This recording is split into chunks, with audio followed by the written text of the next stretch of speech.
You're listening to the 1 Corinthians When Immaturity Meets Worldliness series, preached by Pastor Rick Dressler at Maple City Baptist Church in Chatham, Ontario. For more information about Maple City, please visit us online at maplecitybaptistchurch.com. Take your Bibles, if you would, and turn to 1 Corinthians chapter 7. 1 Corinthians chapter 7 this morning. A number of guests and visitors, thank you for being with us as well today. Did anyone notice this morning the chairs on the platform? Who didn't notice them? Oh, we're doing really okay. Thanks, Kevin. You got to get some glasses, man. These are our new chairs. This is not where they're going to stay. There's more coming, more furniture, some tables and things like that. So I know you're thinking everything's on one side, but they're just there for you to see, and things are changing. So you'll see some new looks and some nice looks. So I'd invite you to sit on them afterwards, but stay off the platform. All right. No, I'm just joking. I'm joking. You can actually feel them if you like. 1 Corinthians chapter 7. This morning we're continuing in our study in Corinthians, and a challenging book. And this chapter is a book that is full, very full, with information and challenges for us. Paul has been dealing with weighty and personal issues, and the Corinthian church now, they are believers in a terrible culture, are trying to figure out how their relationships should operate. And they've come up with some really bad ideas, some ungodly ideas, that Paul now takes the time in chapter 7 to adjust and to correct. And so if you recall in chapter 7, verse 1, he is responding to them about a letter that they wrote and some questions that they had. And we have learned a number of things already. In chapter 7, verses 2 through 9, Paul is speaking about marriage and intimacy. He's very clear. There's nothing to guess on what Paul is saying. And he is saying to the Corinthian church, listen, there is no such thing as married singles. They were saying that maybe the celibate life was the only life, it was a spiritual life, and Paul says, no, that's not the case. People who are married should act like they're married, and people who are single should not act like they're married. That's what he tells us in verses 2 through 9. Verses 10 through 11, there are those in the church now who thought it'd be a good idea to end their marriage. They thought they'd be more spiritual on their own because you know how much of a drag a spouse can be at times. And so they said, maybe we should end this thing. And Paul said, don't do it. Just don't do it. And then he says, if you decide to do this without any grounds, he said, either you reconcile back with your spouse or you stay single for the rest of your life. Verses 12 through 14, he now approaches the topic of Christians who are married to non-Christians. A believer who they were saved, their spouse isn't buying it, they're not going the same direction, and the question was, well, maybe we should leave them and find a spiritual spouse. And Paul says, don't do it. Do not dissolve that marriage. There's a plan and a purpose, and that's not the way out. And then verses 15 to 16, he's talking about Christians whose non-believing spouses have left them. They weren't interested. They're moving on. That Jesus is not for me. I'm out of here. And Paul says, if that's the case, then you're free. You're free. The marriage is dissolved and you're free. Last week we talked in verses 17 through 24, and Paul in this passage, in this section, is tackling really the underlying framework of why they were doing these things or why they thought they were acceptable. And here was their idea for all of these situations. If only I can get out of this situation, if only I can end this relationship, then and only then I could serve God. I could be faithful. I could be spiritual. And that was their idea, and that's why they were coming to these conclusions. And Paul tells us in verses 17 through 24, emphatically, no, that is not the case. And last week we made two statements in regard to this portion. We said we have to realize that status of any kind is irrelevant with God. Jew, Gentile, bond, free, male, female, rich, poor, black, white, it doesn't matter with God. And that's why the Church of Jesus Christ is really the only place in the world that every barrier is supposed to be taken down. This morning, this should be a place, and I pray it is, and I hope it is, and I believe it is, that it doesn't matter what side of the tracks you were born on, where you're from, what you've been through, what your situation now is. In Christ, we are all equal. We're the same. The cross levels everything. And so it doesn't matter about your status. None of this highbrow nonsense that, well, don't you know who I am? Nobody cares. Nobody cares. Okay? We're all the same in Christ. And the point is, I don't need a change in my life to be able to serve him. No matter who you are, you can serve him now. And then we said that God called us in this situation, therefore, bloom where you're at. No matter where you find yourself, single, divorced, married, remarried, it doesn't matter. Wherever you're at now, Paul says that's exactly the place God has you at this time. Therefore, allow all those around you, your spouse, your children, your neighbors, your co-workers, other believers, allow them to see the transforming work of Jesus Christ in your life. Bloom where you're planted. That's God's plan. Okay? And that's where we left off last week.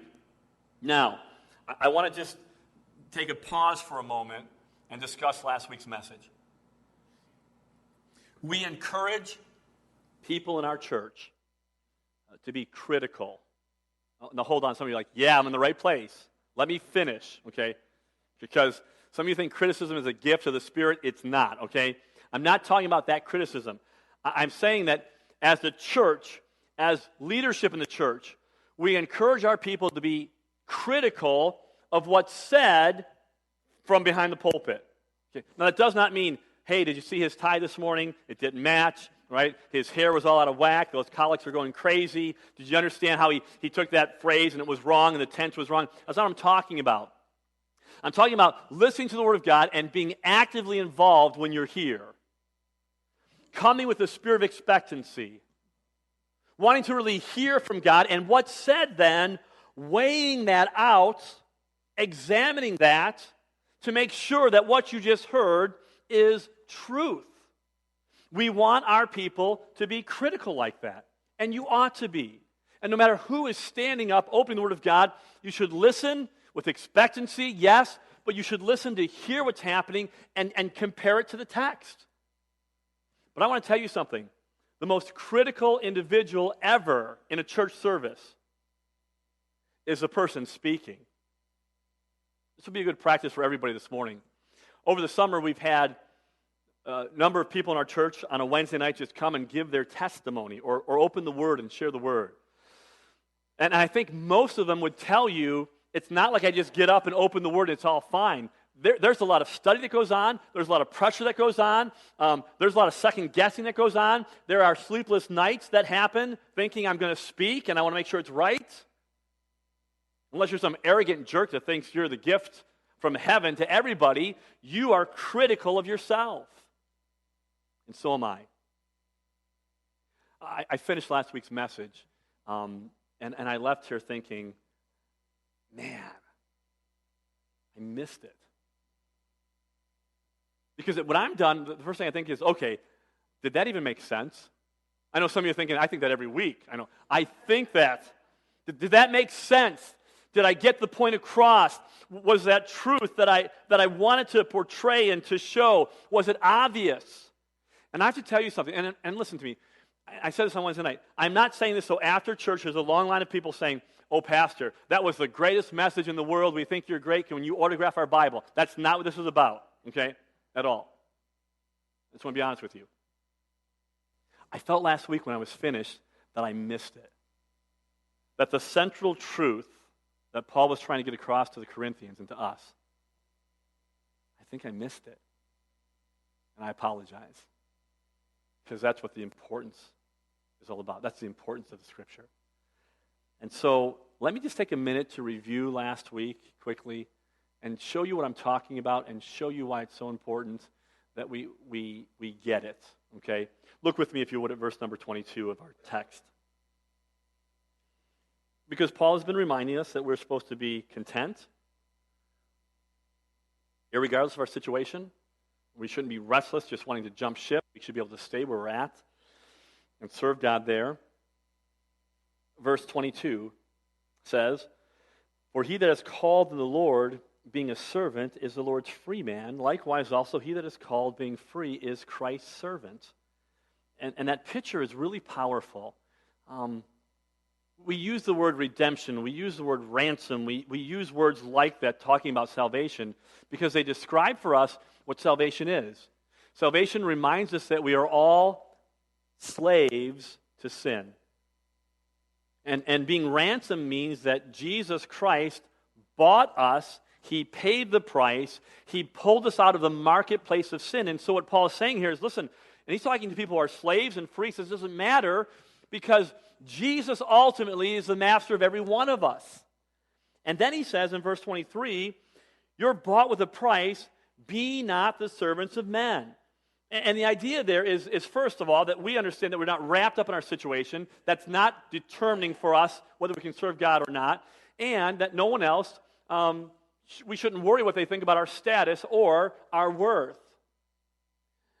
But the reason we can do that is because Paul says we are bought with a price.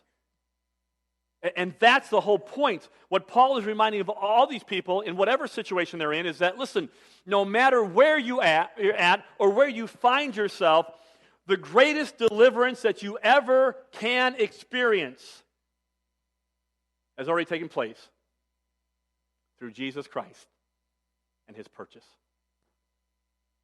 Christian, this morning, understand that the greatest thing that we need deliverance from has happened through Jesus Christ. I am free now from sin. I am free from death. I am free from hell, and I am free from the grave. I am no longer a servant of sin. Listen, and let me tell you something this morning. You will serve someone. Some of you folks think, no, I'm a free spirit. I don't need Jesus. That's a crutch. I will serve no one. That's not true. You will either serve yourself, you will serve sin, or you will serve the Savior. And only one of those three is a viable option. And so Paul is saying, listen, the reason that you can stay in the situation, that your condition, no matter where you find yourself, doesn't matter, is because Jesus Christ eclipses all of that.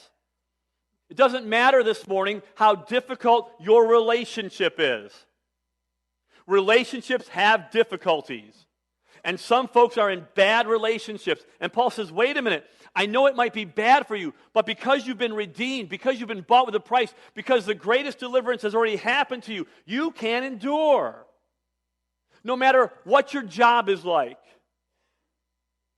I know some folks, you're sitting here thinking, my job is a dead end.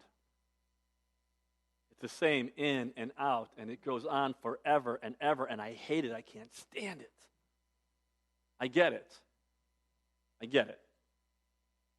But Paul says, you better remember, you were redeemed. Therefore, it doesn't matter. You've already been delivered from the greatest thing. The job is not the problem. You have been delivered. You are free. You've been purchased. It doesn't matter how cranky our neighbors are or how stupid they can be.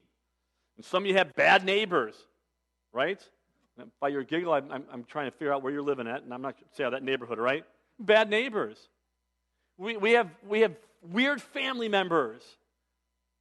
And so Paul says, listen, because of Jesus Christ, it eclipses all of that. This morning, emotion is not enough.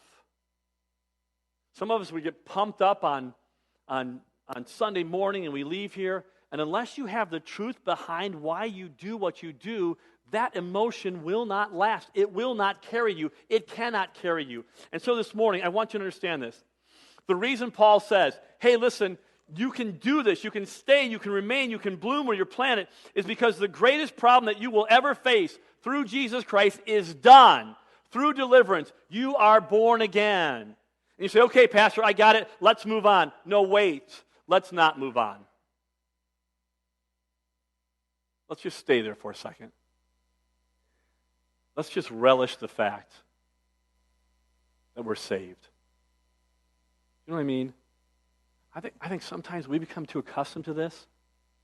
We take it for granted that my destination was hell, death, judgment. And Jesus Christ, by his grace, reached down to an undeserving sinner like me and like you and brought us redemption. Let's stay there for a minute. Let's understand this morning that our value and worth is nothing to do with where we're at or what's going on in our life or how much money we have or our educational background. Our value and worth today comes in the fact that we are children of the King. We've been bought with a price. Jesus paid it all. And so let me tell you something.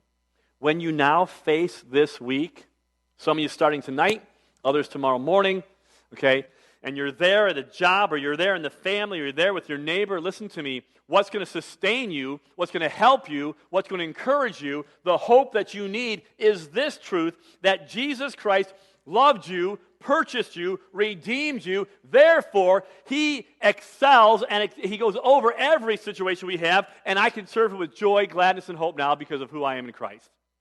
Does that help you this morning? Okay, maybe not, but it helps me. All right? Let's move on. Back to the text. Let's work our way through chapter 7, verse number 25. Now, concerning virgins, and this is one of those segments again where Paul is talking here, and he's going to address an issue that they've been dealing with, corresponding back and forth. The word there is interesting, and I think as we go through this, and you ought to go through this, he's talking now about folks who aren't married but are engaged. Okay, and I think you're going to see that through the text. He's going to first talk about females who are engaged. He'll then talk to males who are engaged, and he'll talk to everyone who's engaged. All right?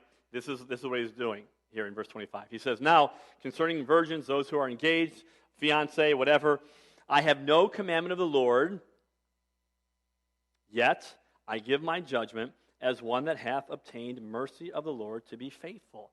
And here again, what Paul is saying is not, okay, I'm just making stuff up as I go along here. I'm just pulling this out of a hat, right? I've sucked this out of my thumb. I'm going to give you something here. What he's saying is, when Jesus was on this planet, he didn't deal with this topic of being engaged. Okay? Now listen to me. Don't check out. Some of you sitting here thinking, I'm not engaged. It doesn't matter. Okay? This does matter. Stay with me. Okay? Come on, let me reel you back in. Don't zone out yet. Stay with me. Okay? It's going to affect all of us. And so what he's saying is, the Lord didn't speak specifically about this, but I, Paul, as an apostle, the Lord's mouthpiece, I'm about to give you my advice on the question you asked about. There's ramifications for all of us. And what's interesting here in the wording is, Paul is not laying down a universal rule here. He's going to tell us that the action depends on the individual and their circumstance. And what you're going to see today, and especially next week, is Paul's pastoral care for people. He really wants them to get it. He wants them to make it. He wants them to serve the Lord. And so he's going to lay this out now. Look with me, if you would now, at verse number 26. I suppose, therefore, that this is good for the present distress. I say that it is good for a man to be so. And just to get us all up to speed here, we'll get back to the present distress in a second. But the idea there of, I say that it is good for a man to be so, this language is the same language used in verse number 1, where the Corinthians said, listen, Paul, we have this idea that it's good for a man not to touch a woman. It's good for a man not to touch a woman. If you remember, that was this Jewish euphemism that said no sexual contact. And Paul says, okay, wait a minute, let me qualify that and correct that. I think what's happening here is the same thing. They obviously said, listen, Paul, we think it's a good idea for those who are engaged now not to be married. And as you read through this text, you're going to see that there must have been pressure on the church because they thought it was more spiritual to be single, saying, listen, all you young people who are engaged, stop. Don't do it. Don't get married. You'll be more spiritual if you don't. And Paul says, okay, I'm going to address this. I suppose it's good. And what he's going to do now, he's going to qualify that and tell them a different reason other than their reason, okay? So let's go back to verse 26, verse 1, or the first part. It says, I suppose, therefore, that this is good for the present distress. That phrase is really interesting The word distress there is the word ananke. It means calamity. It means real trouble. A matter of fact, you'll find that word again in Luke chapter 21, verse 23, where Jesus is talking about the last days. He said there will be days of distress. And so Paul says, I'm about to give the church advice, but I want you to know, I'm going to give this advice because of the present distress that you're in right now. So here's the question. What's the distress? What's going on in this church? What's happening in their community that Paul's about to give them this advice? And this is important. It's going to help us understand Paul is making a judgment call here. The truth is, we don't know what the present distress was. He doesn't say. There are some who think the present distress in this church is the fact that 1 Corinthians 11, verse 30, there were people in the church who were sickly, who were weak, and who were dying because of their sinfulness. Maybe that's it. We don't know. There are others who think the present distress was there was a famine during this time. There were huge grain shortages. And it caused real economic problems. And there may be something to that, because if you remember in 1 Corinthians chapter 11, there are some people coming to the Lord's table who were eating and being full, and others were going away starving. And so maybe that's happening here. There are others who think it's possibly persecution. This letter was written about 53, 55 AD. Nero reigned from 54 to 68, and Christian people they were starting to die now for their faith. In Fox's Book of Martyrs, he mentions Erastus, who was the city treasurer of Corinth. He was a martyr for Christ. And so maybe Paul is talking about being a martyr, persecution. Maybe he's talking about the last days. Maybe he's just saying, listen, this present distress, we live in a world that's passing away, Jesus is coming back, therefore I'm going to give you the advice. We don't know. But they did. It was obvious to them because Paul doesn't mention it. They knew what he was talking about. And so he says, okay, in light of this distress, whatever it is, I'm going to now give you some advice. And here's the advice. Look at verse number 27. And you fill in the blank. Whether it was famine, whether it was problems in the church, whether it was persecution. Verse 27. Art thou bound unto a wife? Seek not to be loosed. Art thou loosed from a wife? Seek not a wife. What he's saying is, again, stay the way you are. It's troubling times. Don't jump ship.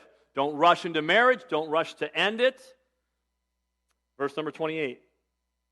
But if thou marry, thou hast not sinned, and if a virgin, someone who's engaged, marries, she hath not sinned. What he's saying is there are two options here. There are two right choices. I'm just going to give you now some pastoral counsel. And then he says, nevertheless, such shall have trouble in the flesh, but I spare you. We'll talk about that trouble in the flesh, I think, next week. Verse 29. Remember, in light of the distress now, he's going to sort of change the topic a little bit. Verse 29. But this I say, brethren, the time is short. Now, I think this morning, part of the problem is we don't really understand distress in our world today. I mean, let's face it. We're in Canada. Our lives are good. Our lives are good. Anybody here this morning, have you ever been beat up for sharing your faith? Some folks have. Anybody beat up for sharing your faith? Okay. Anybody imprisoned here for sharing your faith? Can I see your hands? Anybody killed here for sharing your faith? Can I see your hand? Okay, right. We don't, maybe the reason this is so foreign to us is because we don't understand real distress. We don't get it. Not one of us here is worried about being in prison as a woman, giving birth as a Christian woman, and then being sentenced to death in Sudan, which I just didn't make up, right? And then released, and her brother informs on her again and arrested again. Now she's free, but that's distress. None of us here is like the pastor in Iran who's been there now for 2 years because he's a Christian and suffering. Did any of us go to bed this week worrying that maybe an extreme Islamic group would steal our daughters in Nigeria? Do we worry like the men in North Korea who are waiting for execution because they touched the Bible? And maybe we read these things and they don't make any sense to us, or we ignore them because we have no idea what the real world is like. Could you imagine a Christian in Nigeria reading this?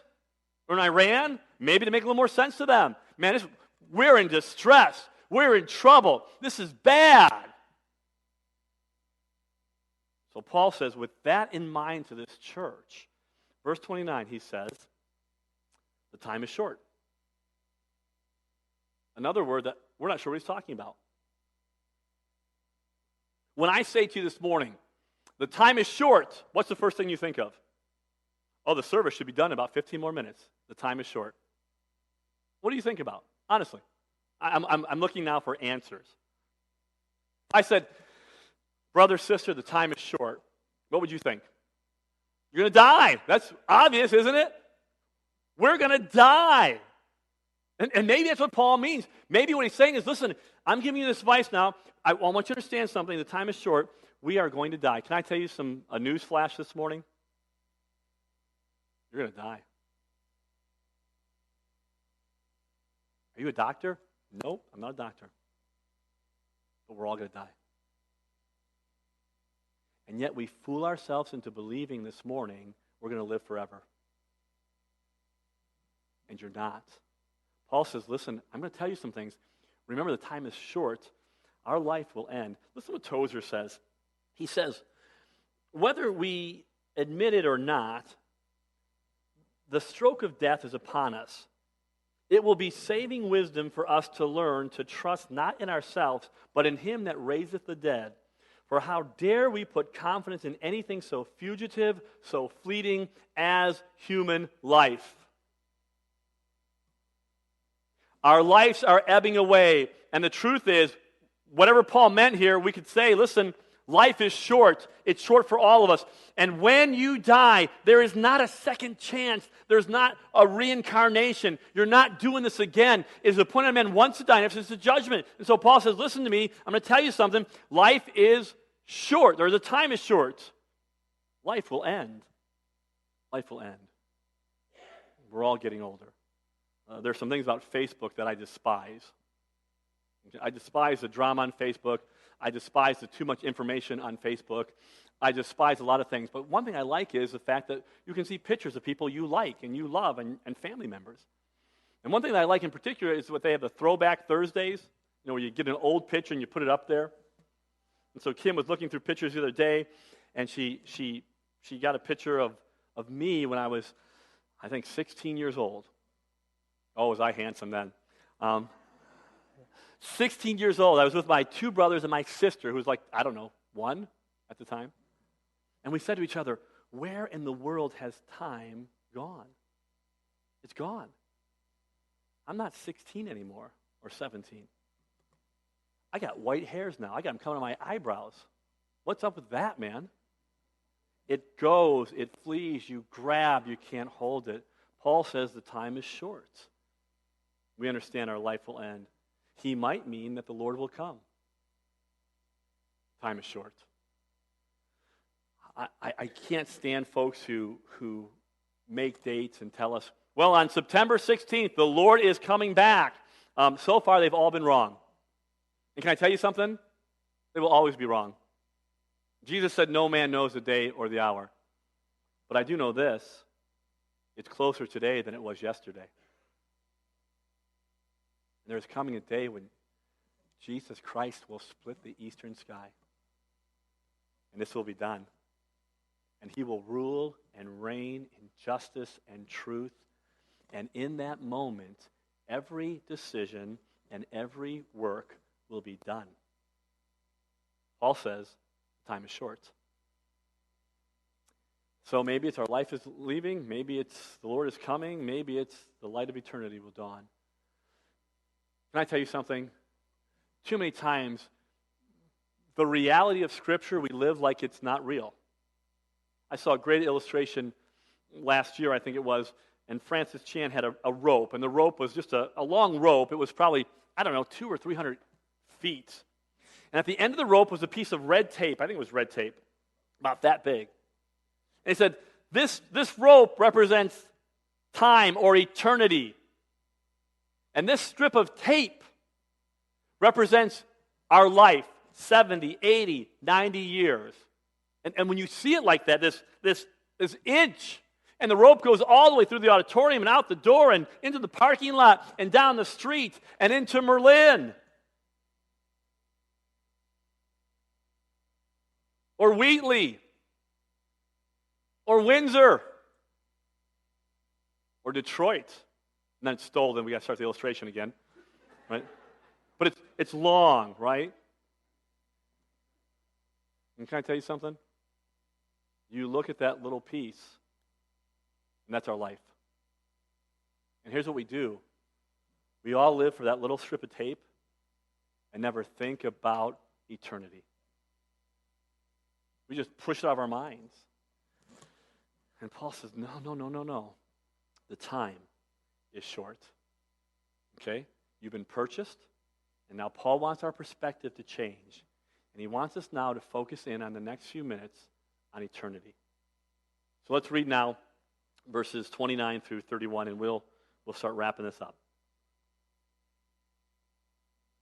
Now, you're going to be tempted when we start reading to think Paul is crazy, and I have no idea what he's talking about, and you're going to think he's talking about something he's not talking about. Let's just read it, and we'll come back to it. Verse 29. But this I say, brethren, the time is short. It remaineth, what's ever left now, it remaineth, that both they that have wives be as though they have none, and they that weep as though they weep not, and they that rejoice as though they rejoice not, and they that buy as though they possess not, and they that use this world as not abusing it, for the fashion of this world passes away. So he says the time is short, and he ends with this world, the fashion of this world, the schema, which has the idea of an actor leaving a stage. This age that we live in, that we see, that we know, that we're comfortable with. It's like an actor on a stage. You've been to a play at Broadway or someplace else, and you watch this play. The actor walks off the stage. It's done. And Paul says this fashion of the world, this age, is passing away. It's going to be done. The actors are all stepping off the stage. There's another age coming, an eternal age. He says, therefore, all decisions and relationships should be made in light of that truth. We have a definite future for the believer. The truth is, we all have a definite future. Some for heaven and glory, and others for judgment and death. There's only two. It's not because I'm good, I'm not religious, I'm not Baptist. It's none of that nonsense. The destiny changes when I repent and believe in the Lord Jesus Christ, period. That's when it changes. But we have a definite future, Paul says. It's eternity. And Paul wants us to see it with clarity. So that it radically alters every value that we have. We say, okay, wait a minute, I've been purchased, I've been bought. This world is passing away. The fashion, it's going to be gone. Therefore, I understand now what's important and what's not. What's of value and what's worthless. What's the major thing that I should be doing and what's a minor thing that doesn't matter. He doesn't want us to be hypnotized or controlled by this age that is passing away. And that's the point. And so this morning he says to us, like he says to the Corinthians, you're purchased, you're bought, you're redeemed, you've been rescued from the marketplace of sin. Your future is clear. You have a definite future. It's not here. This is all passing away. It's eternity. Therefore, let's go back now to what the list then. Therefore, in all of these areas, our values need to change. Look back now at verse number 29. Time is short. Eternity is coming. He says that both they that have wives be as those that have none. And listen to me. Paul's not slamming marriage. He's not slamming singles. He's not contradicting what he just said. But he's reminding them, in light of eternity, how you think about relationships should line up with that. Whether you're single or married this morning, in eternity, your status isn't the same. Jesus was asked a question by, I think it was the Sadducees, maybe. Yeah, I think it was Sadducees. They gave him some ridiculous scenario about some woman is married to 7 guys. They all die. We don't know if she poisoned them or whatever. They're all dead. And then they say, well, in heaven, who's she going to be married to? She had 7 husbands. And Jesus said, you do err. You don't know the scriptures. Because in heaven, they're neither given in marriage. They're like the angels. In heaven, there is no marriage. Now, some of you rascals are saying, praise the Lord. You're married and you're saying, praise the Lord. There is no marriage in heaven. Can't wait. Okay? Okay. Now, if that's you this morning, let me help you. If you're saved, if you love the Lord, stop it. Don't be stupid. Get together. Be right. Have heaven on earth while you can. Get some help. Okay? You shouldn't be saying, can't wait to heaven because I'm going to dump you. Okay? That's not a healthy relationship. Okay? And some of the other folks are saying, oh man, I really like my spouse.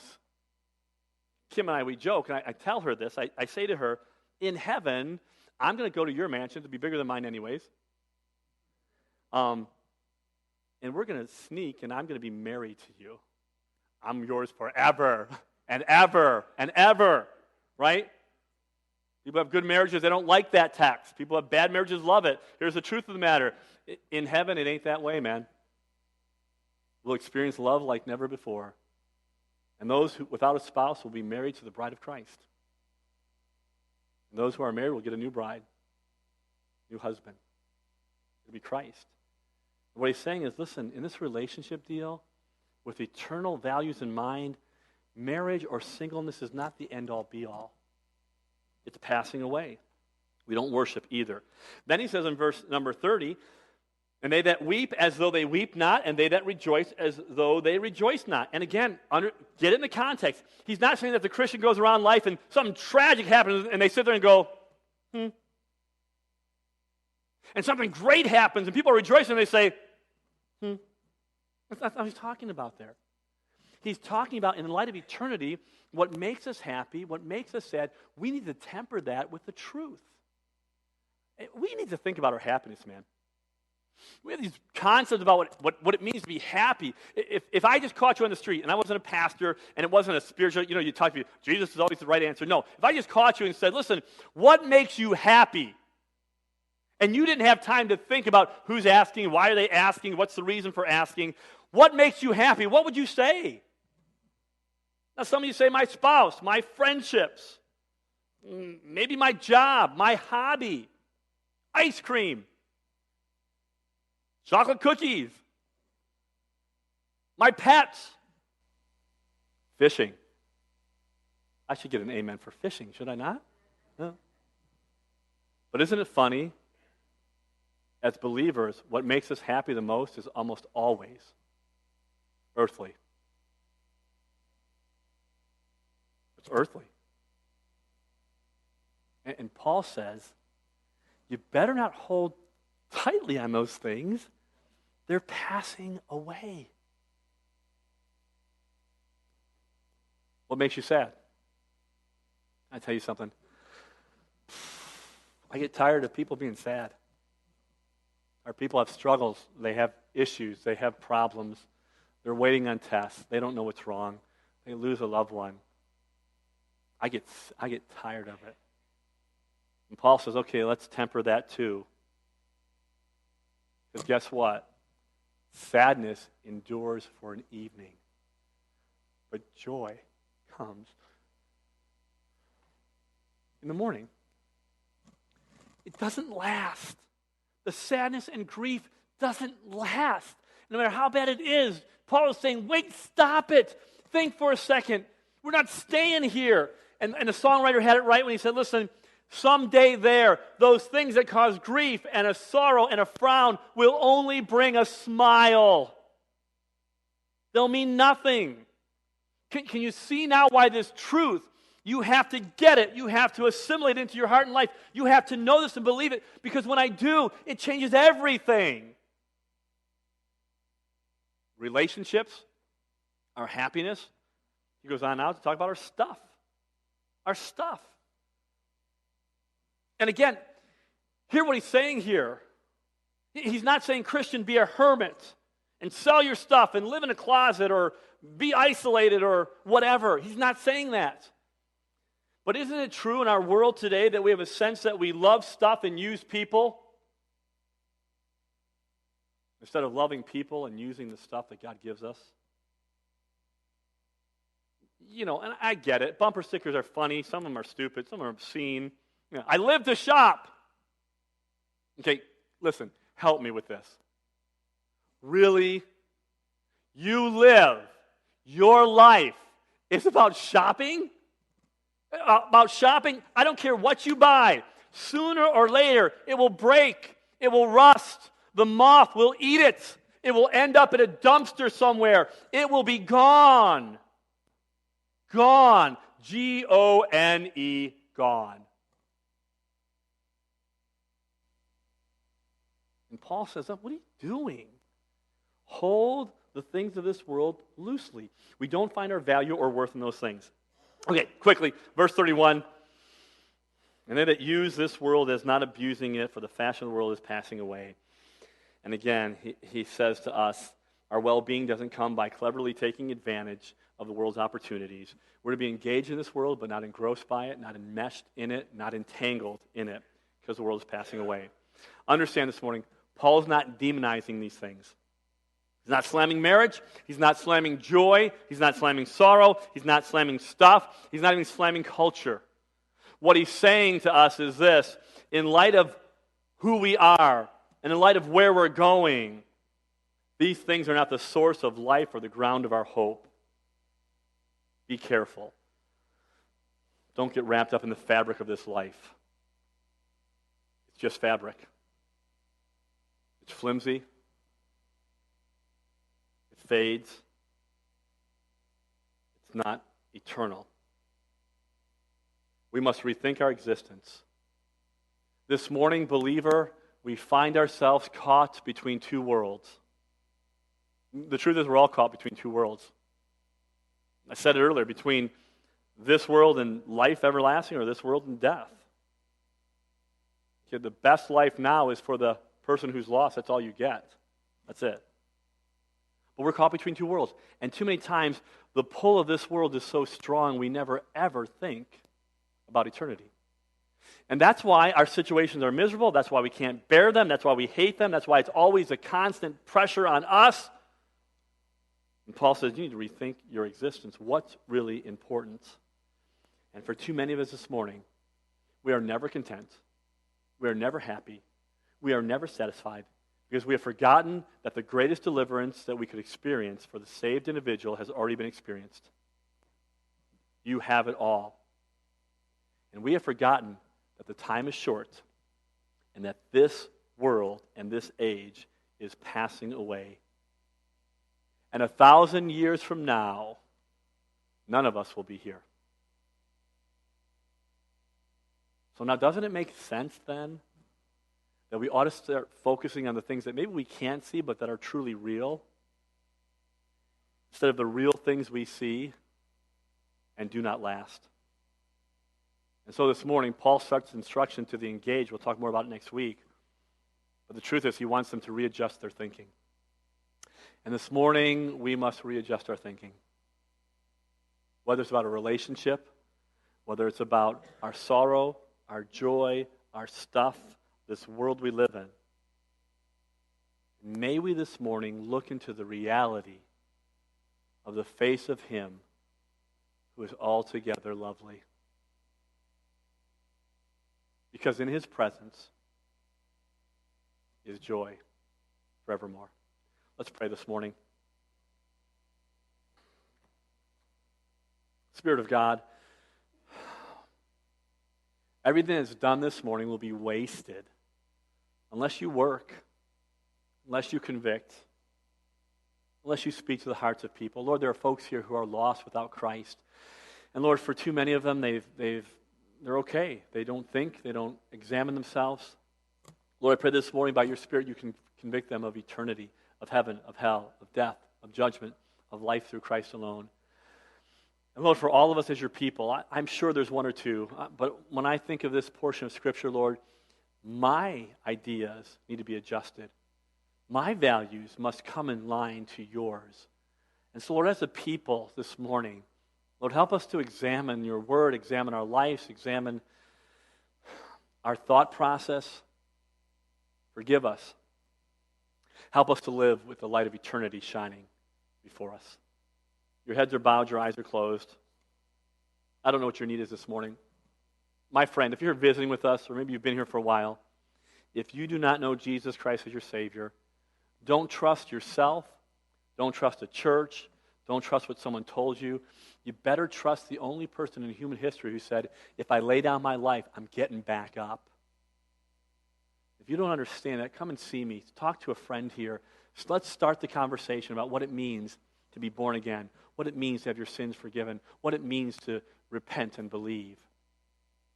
But Christian friends, you know the message is for us this morning. For too many of us, we find ourselves miserable because we forget we've been purchased and delivered from the greatest scourge of all mankind, which is sin, and we think this world's going to last, and it's passing away.